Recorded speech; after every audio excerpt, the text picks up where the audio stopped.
সকলে অবগত আছেন যে বিগত দিনে ফ্যাসিবাদী সরকার আওয়ামী লীগ 2015 সালে প্রাইভেট বিশ্ববিদ্যালয়ের উপর 15% কর আরোপ করেছিল। তখন বেসরকারি বিশ্ববিদ্যালয়ের সকল শিক্ষার্থীদের তীব্র আন্দোলনের ফলে সারা ঢাকা প্রায় অচল অবস্থা হয়ে গিয়েছিল। তখন ফ্যাসিবাদী সরকার বাধ্য হয়ে সেই কর বাতিল করতে এক প্রকার বাধ্য হয়ে সেই কর বাতিল করে।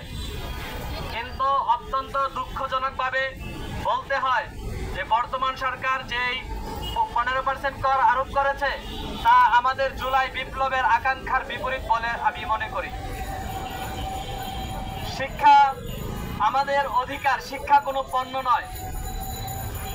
বাংলাদেশের সংবিধানের আর্টিকেল 17-এ বলা আছে প্রাথমিক শিক্ষা থেকে শুরু করে উচ্চ শিক্ষা পর্যন্ত এদেশের প্রত্যেকটি নাগরিকের মৌলিক অধিকার।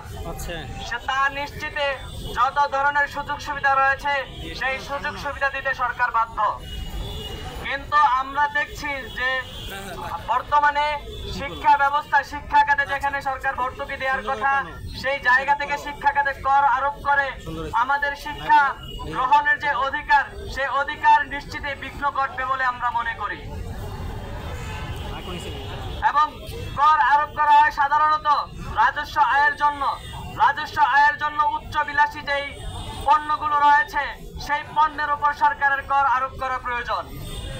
কিন্তু শিক্ষা তো কোনো বিলাসী পণ্য নয়, শিক্ষা আমাদের অধিকার, শিক্ষা আমাদের প্রয়োজন। আমরা লক্ষ্য করেছি মনীষীদের ভাষায় বলতে হয় যে অনেকেই বলেছেন তোমরা যদি কোনো জাতিকে ধ্বংস করতে চাও তাহলে সে জাতির শিক্ষা ব্যবস্থাকে ধ্বংস করে দাও।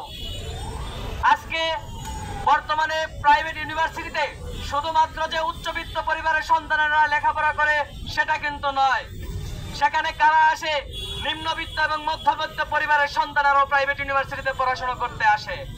কিন্তু আজকে যদি সরকার প্রাইভেট ইউনিভার্সিটির উপর আয়কর বসায় তাহলে প্রাইভেট ইউনিভার্সিটির যে প্রতিষ্ঠানের যেই কর্তৃপক্ষ রয়েছে তারা সেটাকে ব্যবসা হিসেবে গ্রহণ করবে এবং প্রতিটা সেমিস্টারে শিক্ষা ফিতে তারা অধিক পরিমাণে ডবল শিক্ষা ফি গ্রহণ করতে বাধ্য হবে।